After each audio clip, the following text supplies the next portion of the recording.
ce matin, comme c'est le but principal du ministère international de la grâce, nous sommes là pour défendre la doctrine christologique. Amen. Nous sommes là, comme certains le disent, que nous sommes en train de défendre Dieu. Nous sommes en train de défendre le message du salut. Donc, à notre génération, tout sortes de déchets contraires à la nature ou caractère de notre papa doit être éjecté. Tout ce qui se passe, qui ne correspond pas à la nature ou caractère de notre papa, doit être dénoncé et mis à nu. Alléluia. Aujourd'hui, nous allons nous entretenir sur un thème qui peut énerver certaines églises et d'autres seront délivrés par ce thème-là. Qui répond à la prière Holy Ghost Fire? Qui répond à la prière Esprit Saint, feu de l'Esprit Saint, feu de l'Esprit Saint, Ozo, Ozo, Ozo, Ozo. Qui répond à cette prière? Est-ce Dieu ou le diable? Qui répond à la prière? Vous savez, c'est un point de prière. Si on soustrait ça de la religion évangélique aujourd'hui, plusieurs églises vont fermer les choses à leur porte. Alléluia. Donc la conception erronée de ce qu'est une vie chrétienne par la religion contemporaine a basculé plusieurs croyants dans un perpétuel combat de chaque jour. On combat chaque jour. On veut combattre chaque jour. Et ça porte atteinte à la compréhension de la nature et caractère singulier de Dieu. Alléluia. Mais on a l'impression que nous avons un Saint-Esprit, où le Saint-Esprit détient un certain feu, dont la responsabilité est de brûler, de tuer les hommes, les esprits, les animaux, les insectes, quoi d'autre. Donc, chaque jour, on a besoin de ce feu, de l'Esprit Saint, pour combattre. C'est même utilisé pour lutter contre les maladies, ou pour chasser les maladies, les esprits de nous, ou tout autre insecte erreur qui veut déranger dans les pantalons ou dans les chaussures. Holy Ghost, fire! La nuit, tu dors. Et tu as ça, fire! Fire! Holy Ghost, fire! Et c'est bizarre. D'où vient ce point de prière? Attends, nous, au Bénin ici là, dans notre culture, coutume ou tradition, on n'utilisait pas Holy Ghost fire. Chez moi, à Betaroto là, à côté, il n'y a pas Holy Ghost fire. J'ai assisté à leur festival.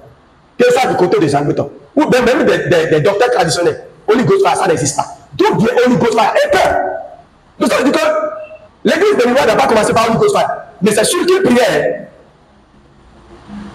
Même les églises de Dieu, au primitif, je vais citer l'église catholique passée. Je suis né catholique. Est-ce que ceux qui sont des catholiques ici, vous avez en tout temps Holy Ghost fire dans vos points de prière dans la liturgie? Hein? Bon, les protestants sont déjà là. Est-ce qu'il y a Holy Ghost fire dedans? Même si petitement, cette expression est en train de s'introduire dans les points de prière dans ces églises-là. Donc c'est une infection. Même dans l'église du christianisme céleste, ça n'existait pas. Il n'y a pas dans le message de John Wesley quelque part, qu'on a donné de janvier en janvier, il n'y a pas quelque part, il faut Holy Ghost fire, on va faire l'église aujourd'hui, tu vas entendre Holy Ghost. Je ne sais même pas si ça continue même jusqu'aujourd'hui dans les églises protestantes. Dans chaque chose, à son état, on enseigne, il faut ce qu'il doit faire, il y a ce qui est prescrit. Mais Holy Ghost fire, non. D'où vient Holy Ghost fire? D'où vient Ozo? Alléluia. Donc, je sais que ça devient important. Donc, je peux en parler. Parce qu'à un moment donné, ça n'existait pas. Mais j'ai constaté qu'il y avait une révolution des églises évangéliques du Nigeria qui sont infiltrées dans notre pays, le Bénin. Et d'autres pasteurs de loi qui se sont fait former dans les pays de la sous-région, dans les pays africains, et sont revenus dans notre pays pour créer des oiseaux. Donc, avec ça, nous avons constaté qu'il y avait un nouveau vent de manière de prier. Alléluia. Alléluia. Donc, les églises évangéliques nigérianes et les pasteurs formés pour opérer dans leur pays sont surtout responsables de ce vocabulaire que nous constatons dans chaque séance de prière. Surtout les prières dites prières de combat. Dans les églises, même dans les familles, dans les maisons et partout, selon la circonstance. Des oiseaux. Holy Ghost Fire. Je vais vous dire quelque chose. J'en parle, ceux qui ont encore des vidéos là, des gens avec qui j'ai fait, et des prières, des séances de prière aussi, j'ai fait. Les vidéos sont encore là. J'en ai trop utilisé. Pardon, ça marche. Alléluia. Quand je dis Holy Ghost Fire, quelque chose va se passer. Donc j'en ai utilisé aussi. Donc je suis victime de ce que je dis ce matin. Alléluia. Alors, donc effectivement, je l'utilisais parce que j'avais certains versets bibliques qui, pour moi, justifiaient l'authenticité spirituelle de cet acte que je posais, de ces expressions que j'utilisais. En hébreu, dans le livre d'Hébreu, chapitre 12, verset 29, lisez ça. Hébreu 12, 29.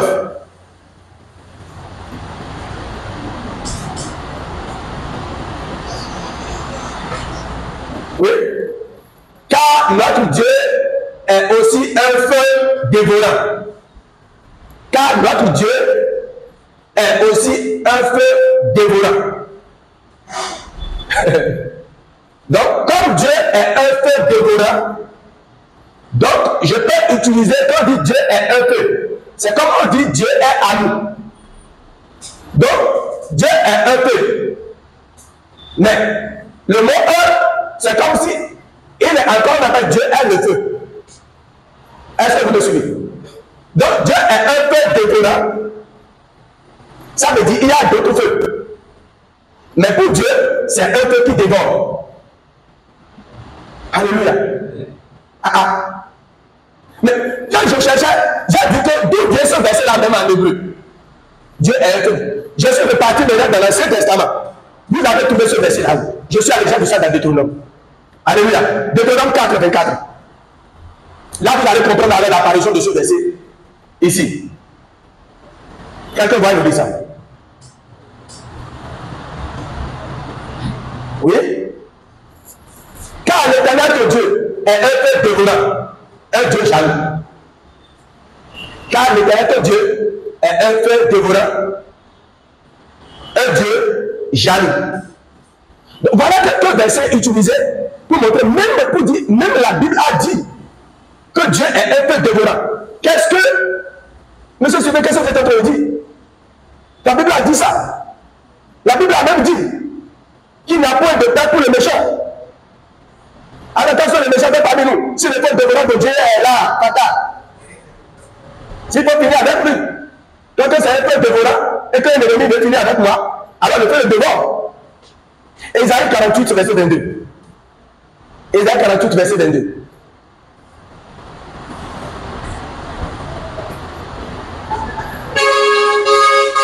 Oui. Il n'y a point de paix pour les méchants. Dit l'Éternel, le feu dévorant.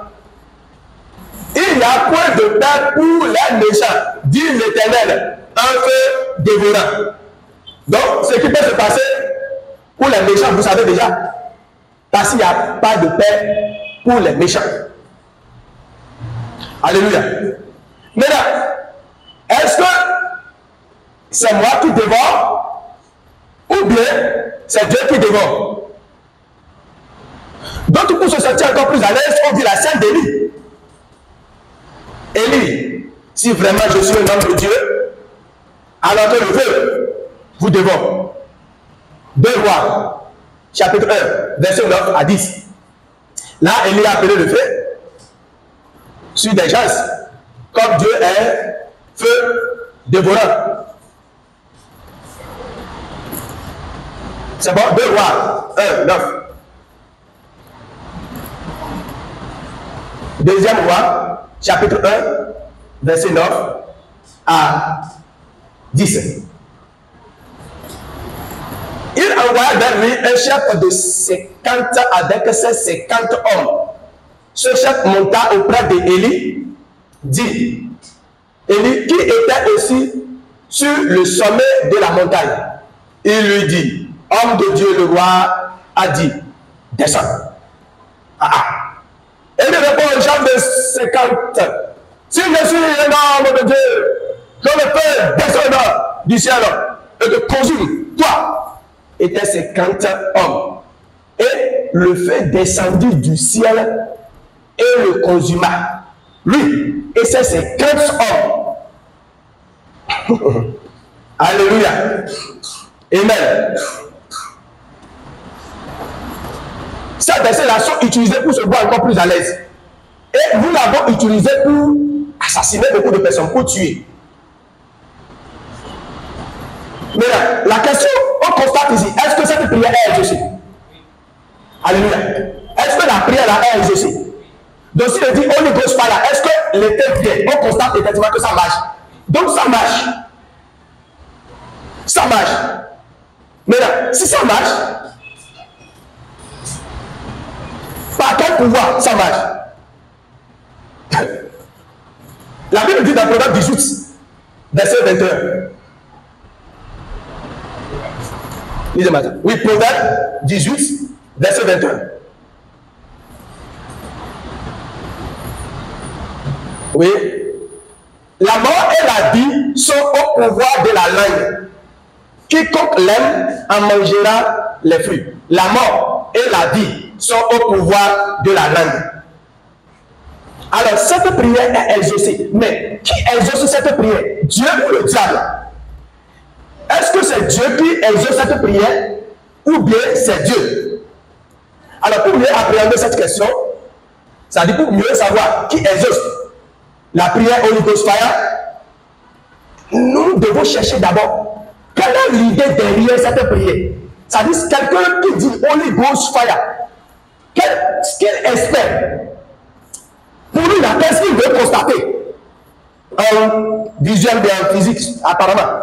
Qu'est-ce qu'il veut constater? Quelle est l'idée derrière cette prière? Alors, l'intention derrière cette prière est hautement négative. J'ai dit c'est hautement négatif. Puisque le motif derrière cette prière est la mort de quelqu'un, ou de quelque chose, ou même d'esprit, ou même du diable même. Et vous allez constater par les points de prière qui sont donnés. Oh, tous les ennemis de mon progrès, Holy Ghost, tous les persécuteurs, tous ceux qui font mes compléments, tout esprit diabolique, tout esprit satanique, Holy Ghost Fire, tous ceux qui me refusent de venir dans ma vie, Holy Ghost Fire, c'est le point de prière. Les esprits de sorcellerie, tout esprit de mamie, tout esprit de mort, tout esprit de serpent, tout esprit de pauvreté. On a tellement utilisé notre pour créer des esprits que on ne sait même pas d'où vient cet esprit-là. Nous sommes les créateurs d'esprits. Si les esprits existent aujourd'hui, nous sommes ceux-là qui ont créé ces esprits-là. Quand tu dis esprit de pauvreté, qui a créé? Esprit de pauvreté fait. Holy Ghost Fire. Qui va mourir? Alléluia.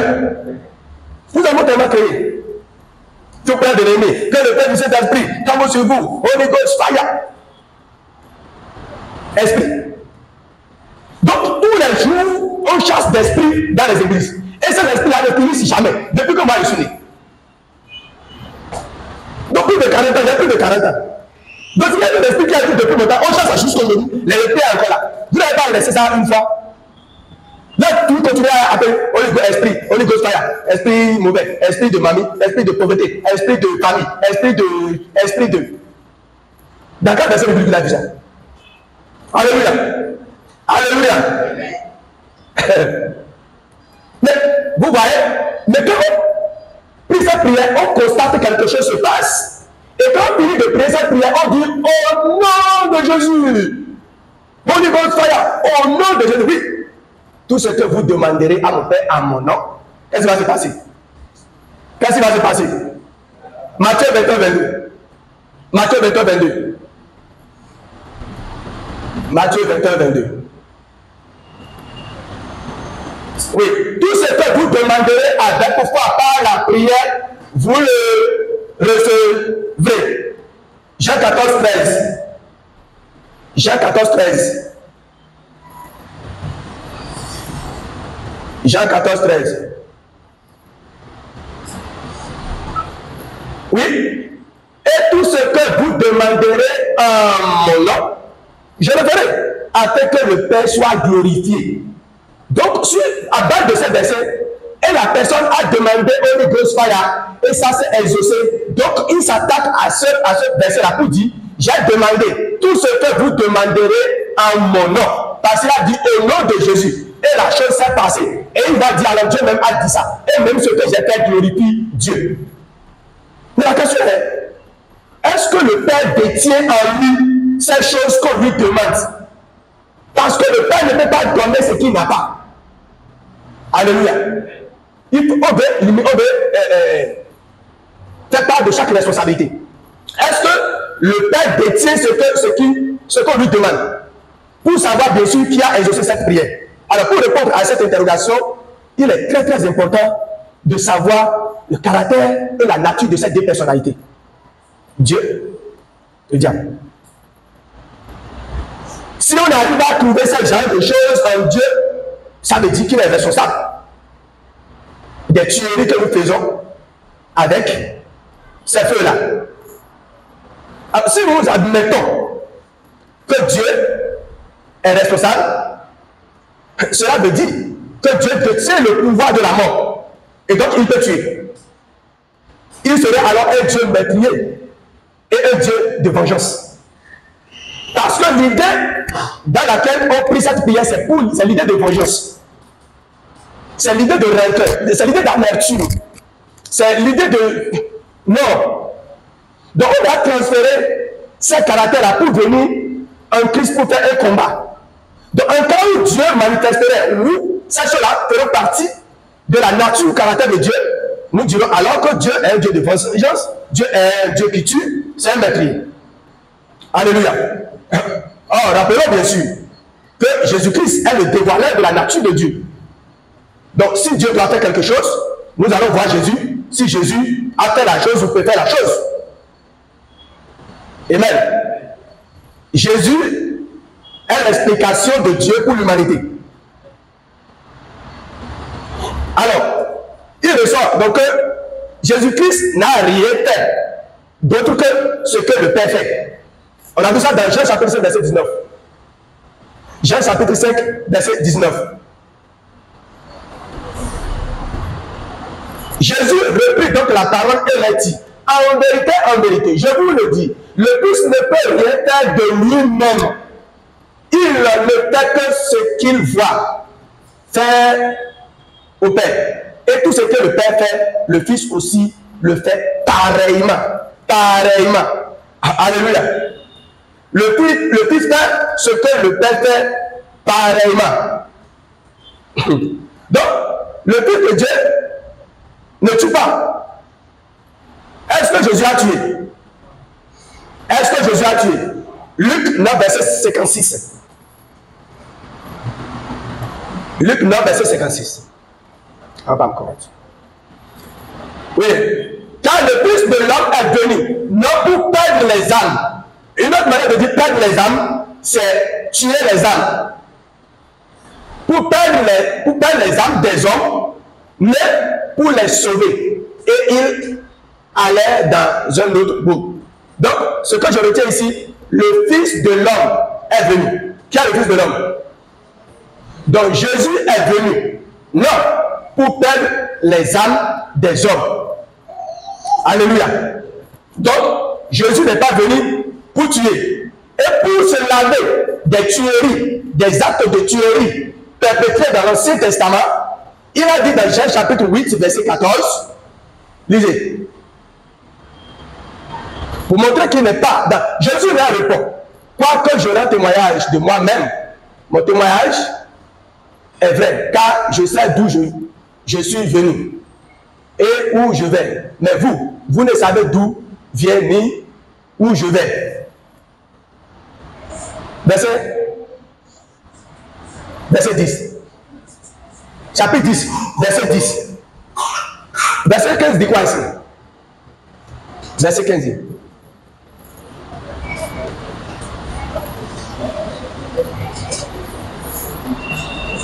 Là où il a dit que vous perpétrez les désirs de votre père.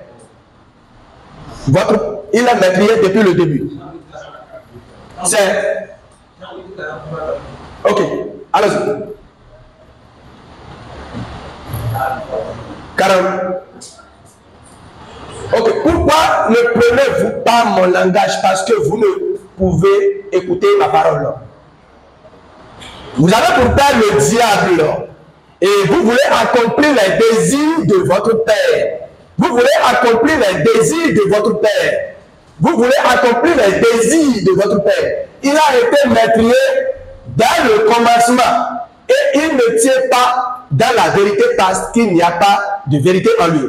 Lorsqu'il profère le mensonge, il parle de son propre fond, car il est menteur et le père du mensonge. Donc ici, on dit, vous accomplissez les désirs de votre père. Et celui qui dit, Holy Ghost Fire est dans son désir. Et vous avez écouté beaucoup de témoignages même. Quand ça se produit, on vient témoigner à l'église. Quel homme de Dieu a prié pour appeler le feu du Saint-Esprit. Le lendemain, le Dieu dans le quartier est mort. Alléluia! Notre Seigneur est bon. Il a exaucé notre prière. Et tout le monde crie de joie. Il dit, les désirs de votre père, vous êtes en train de l'accomplir. Et quel est ce désir-là? Votre père était le meurtrier. Il a commencé quand? Depuis le début. Donc c'est pourquoi Jésus disait que lui, il n'est pas venu pour perdre les âmes des hommes. Parce qu'il n'est pas meurtrier. Il n'a pas ce désir-là. Alléluia. Amen. Jésus n'a pas le désir de tuer, d'assassiner. Son père n'est pas meurtrier. Et l'ultime désir de Dieu est que tout le monde soit sauvé et parvienne à la connaissance de Jésus-Christ. Chacun a son désir. Le désir du diable, c'est d'être meurtrier, c'est de tuer. Mais l'ultime désir de Dieu est que tous les âmes soient sauvées. 1 Timothée 2. Les autres 3 et 4. 1 Timothée 2. 1 Timothée 2. Et 1 Timothée chapitre 2, verset 3 et 4. Cela est bon et agréable devant Dieu notre Sauveur, qui veut que tous les hommes soient sauvés et parviennent à la connaissance de la vérité. Qui veut vouloir, il a le désir, ce qui lui ferait plaisir, c'est que tous les hommes soient sauvés. Et ceux qui sont tués par Holy Ghost Fire. Est-ce que le désir, les vœux de Dieu sont exaucés là? Est-ce qu'il est en train de se réjouir de la mort de ces hommes-là par le feu? Sinon, on dirait alors que ce verset-là contredit le verset qui dit Dieu est un feu dévorant. Mais il faut savoir, le feu dévorant fait quoi de Dieu? Fait quoi? Consume le péché. Alléluia. Le feu dévorant, c'est pour finir avec le péché. C'est pas pour tuer. Alléluia. Ce feu-là a fini avec le péché. Ce feu-là, ce n'est pas pour tuer. Parce que si c'est pour tuer, il ne peut pas vouloir tuer et vouloir encore que tous les hommes soient sauvés. C'est une contradiction. Donc, les frères et sœurs, vous allez comprendre que depuis des moments, depuis des années, nous avons pris des missions qui ne sont pas les nôtres. Nous avons pris tout le temps pour manifester la nature qui n'est pas de notre papa. Nous avons participé à l'œuvre du meurtrier. Nous nous sommes à un moment donné mis à côté du meurtrier pour accomplir ce désir. Et pour ceux qui nous écoutent actuellement, il faut arrêter ça. Parce que tu es en train de tuer et tu fais des choses contre le désir de Dieu.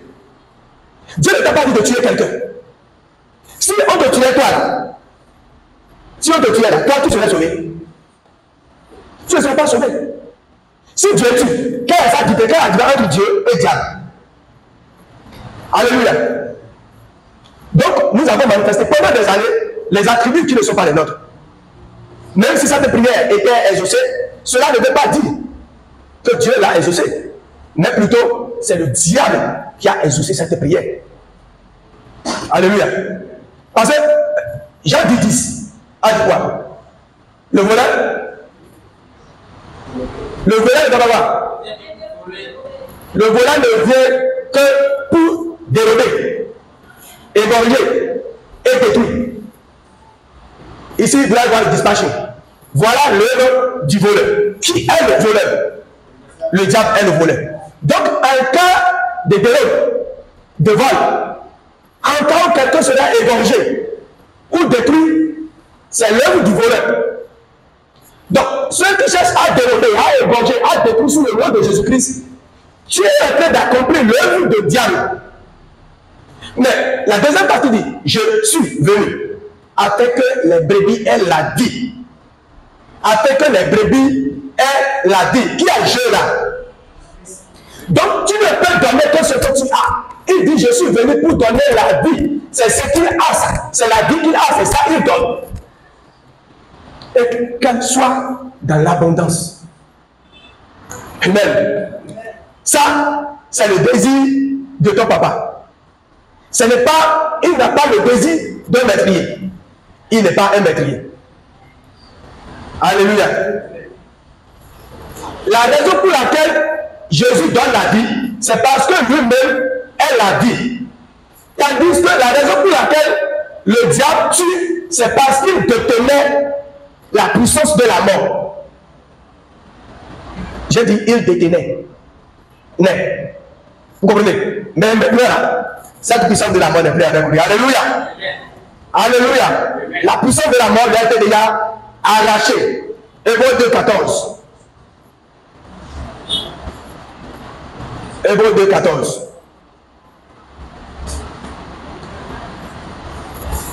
Ainsi donc, puisque les enfants participent au sang et à la chair, il a également participé lui-même, afin que par la mort, il anéantisse celui qui a la puissance de la mort, c'est-à-dire le diable. A la puissance de la mort. Celui qui a la puissance de la mort, c'est-à-dire le diable. Donc celui qui a la puissance de la mort, c'est le diable. Donc si toi tu pries pour la mort de quelqu'un, tu accomplis l'œuvre du diable.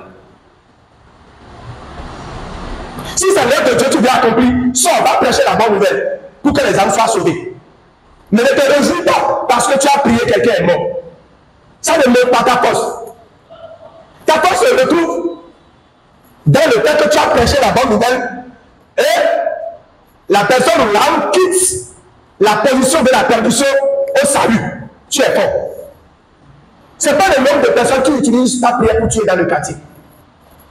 Alléluia. Mais un croyant doit-il prononcer ce genre de prière? Parce que là où ces prières sont axées, c'est dans les églises évangéliques. Et ça a impacté. Et aujourd'hui, tu es dans une église, en tout cas évangélique, on va te dire, rapproche-toi des églises évangéliques, là où il y a des oiseaux.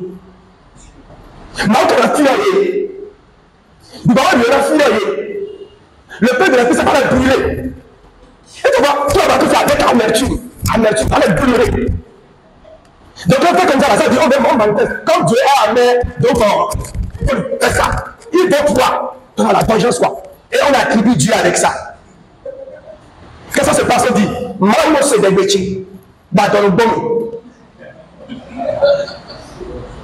Alléluia. C'était tellement, c'est une révolution. Même dans les petits enfants. Haoutou, pini, pini, là. Azo, kente, on l'a, et à tout, tout, clado, babado, yae, ozo. Il n'a que des barbes,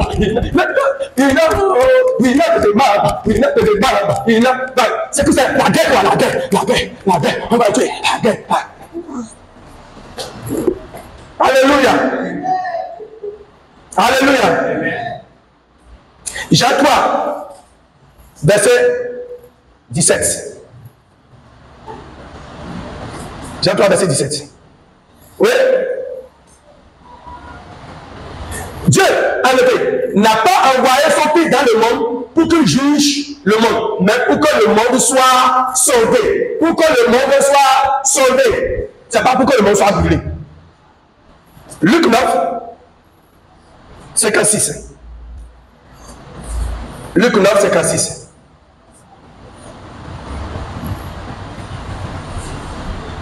Alléluia. Car le Fils de l'homme est venu, non, pour perdre les âmes des hommes, mais pour les sauver. Et il allait dans un autre bouc. Le Fils de l'homme est venu, non, pour faire quoi? Pour perdre les âmes.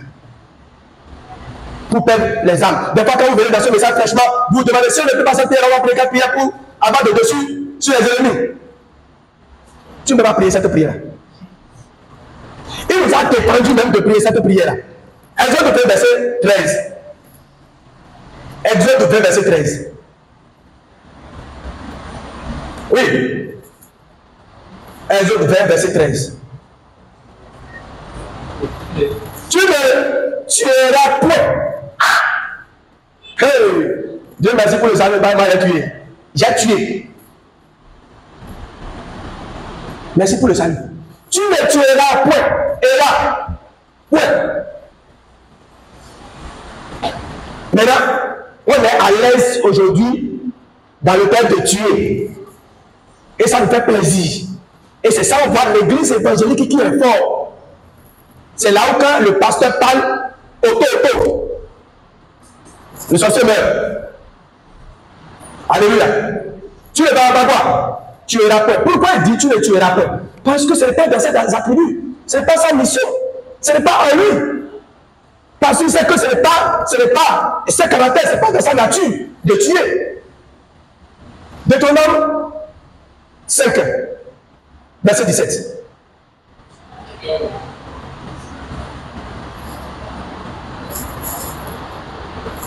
Tu ne tueras point. On ne veut plus la chose, mais on tue. Dieu ne tuera point, c'est tu ne tueras point. Pourquoi tu ne tueras point? Parce que ton Dieu ne tue pas. Ce n'est pas un Dieu tué, ce n'est pas un assassin. Pourquoi tu trouves le plaisir à chaque fois voir quelqu'un mourir? C'est quoi? Ton Dieu là, c'est un métier de quoi? Il mange la viande de ceux qui tuent là. Quel est son plaisir dedans? Alléluia. Le chrétien, la vie chrétienne n'est pas un combat. La vie chrétienne n'est pas un combat. La vie chrétienne n'est pas un combat.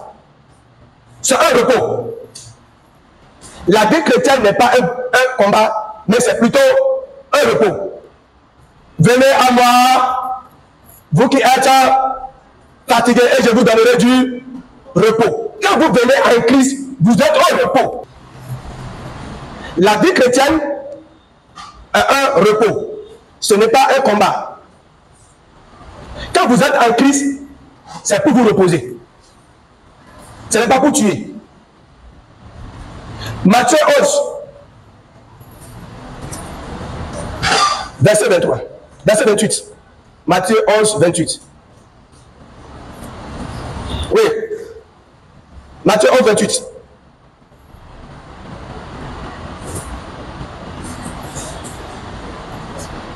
Venez à moi, vous tous qui êtes fatigués et chargés, et je vous donnerai du repos. Venez à moi, vous tous qui êtes fatigués et chargés, et je vous donnerai du repos.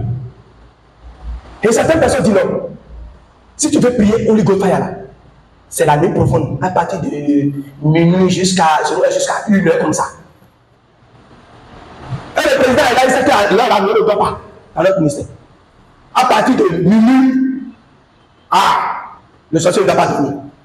Parce que pour nous là, c'est à minuit, de minuit 00, quand le sorcier ou bien le diable a plus de puissance pour opérer. Alors que minuit 00 n'est pas minuit 00, même Togo là. Alors qu'on est Togo, minuit 00 n'est pas minuit 00. Là où nous sommes minuit 00 ici, les gens sont en pleine journée à l'heure. Ça veut dire qu'il y a encore plusieurs diables. Un des journées, un de la nuit. Là où la nuit, il court, il va là pour opérer.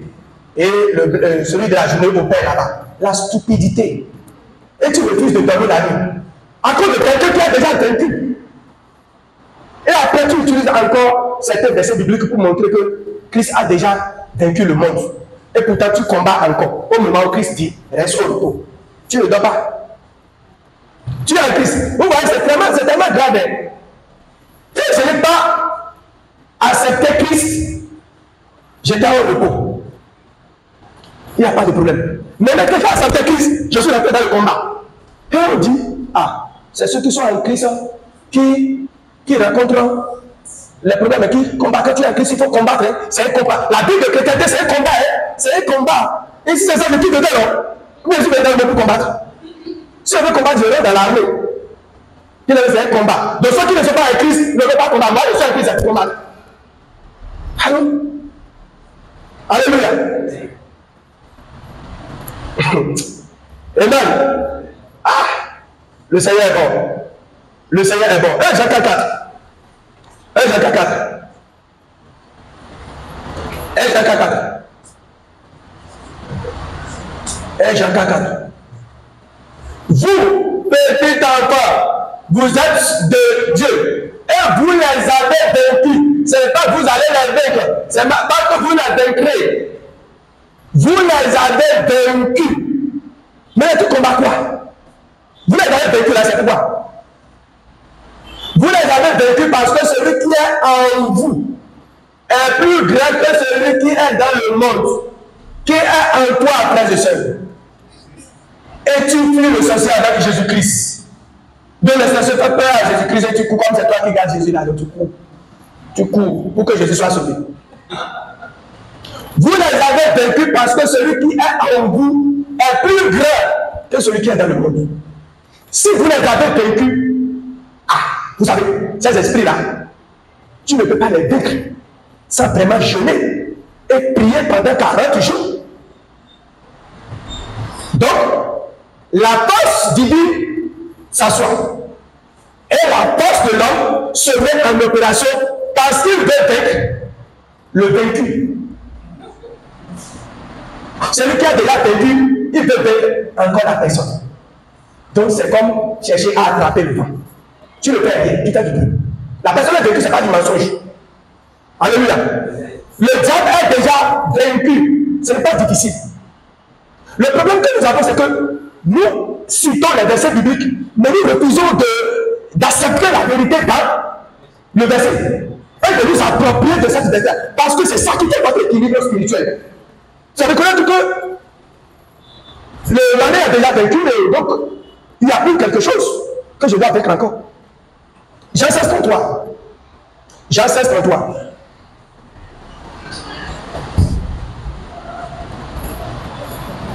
Jean 16, 33.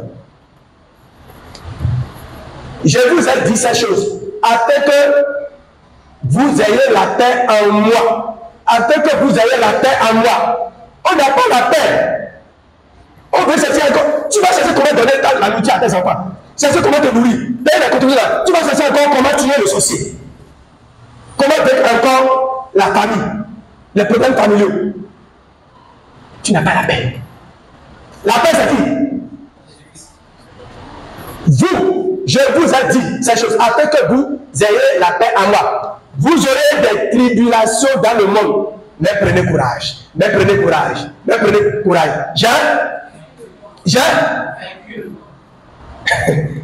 vaincu le monde, c'est pas toi. Et on est tellement heureux tout dit.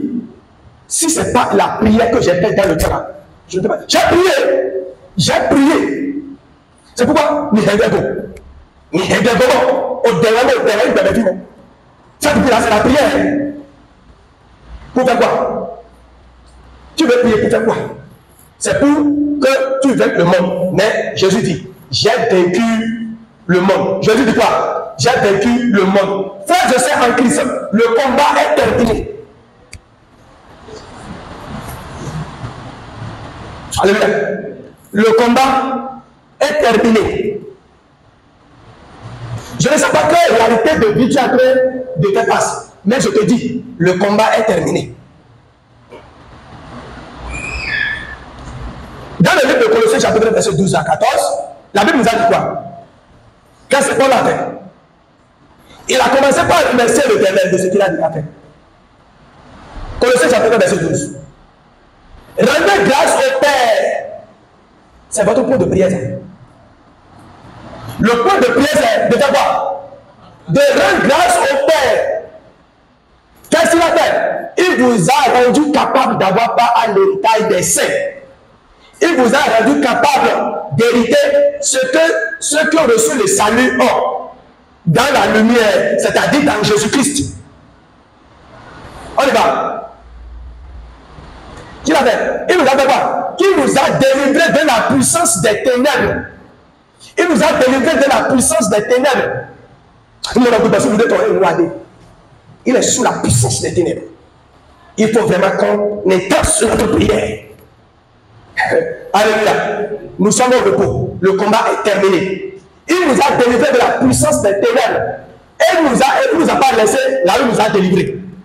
Il nous a enlevé de là. Et nous a transportés dans le royaume du Fils de son amour. Donc actuellement, nous sommes dans le royaume du Fils de son amour. Nous sommes dans le royaume de Dieu. Le royaume de Dieu, c'est Jésus-Christ. Nous sommes actuellement en Jésus-Christ. Alléluia.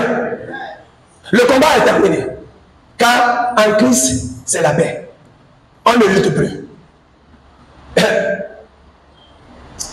Ce qui reste au diable actuellement s'appelle la ruse. Et la ruse, la méthode de consommation de la ruse te dit ne crois pas. La ruse te dit ne crois pas. À quoi? À ce que tu connais. Le méthode du diable, c'est ne crois pas. Parce que parmi les armes qu'il faut utiliser, il n'y a pas Holy Ghost Fire dedans.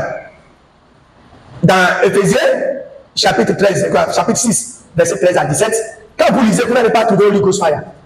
Les armes qu'il faut pour lutter contre les ruses du diable, il n'y a pas Holy Ghost Fire dedans. On peut lire ça rapidement.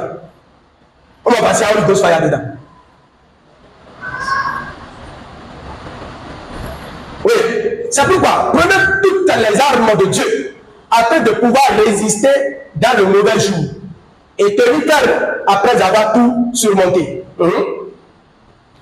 Tenez donc ferme, ayez à vos reins la vérité pour ceinture, revêtez la cuirasse de la justice, mettez votre chaussure à vos pieds, le zèle que donne l'évangile de paix.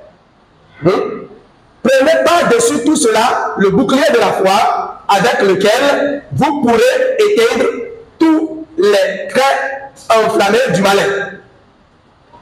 17.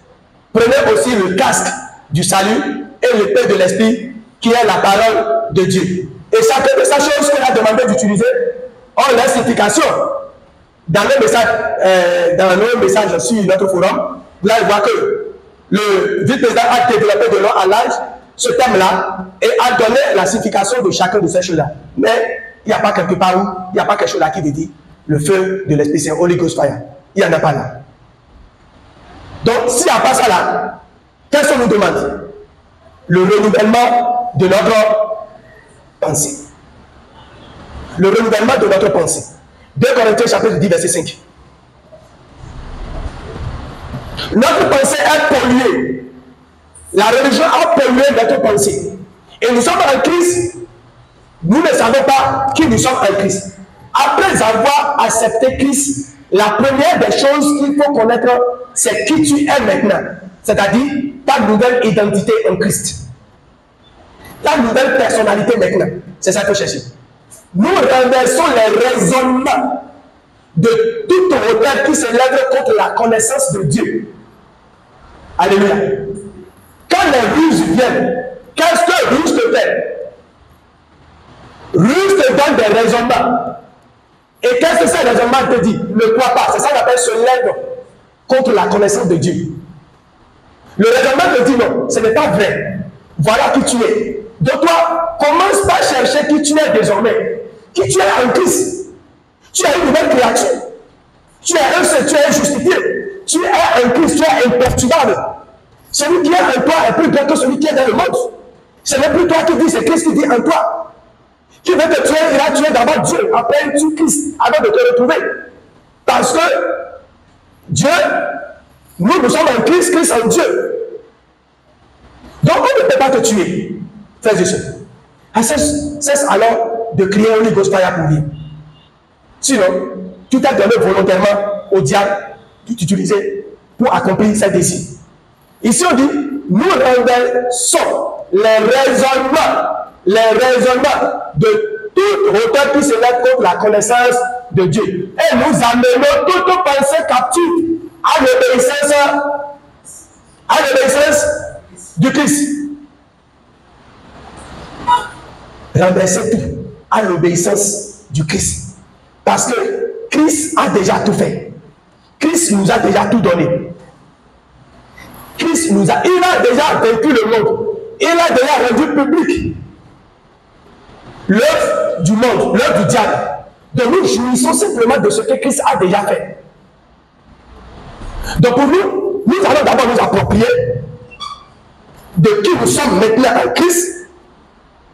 Et chaque fois, renouveler notre pensée. Chaque fois que nous avons des pensées négatives, sachez que nous ne sommes plus ça. Christ a déjà fait, nous n'avons plus besoin de faire. Et après, nous confessons qui nous sommes maintenant. Nous prophétisons qui nous sommes maintenant. Nous déclarons qui nous sommes maintenant. Ce n'est pas le diable qui va nous dicter qui nous sommes. Alléluia.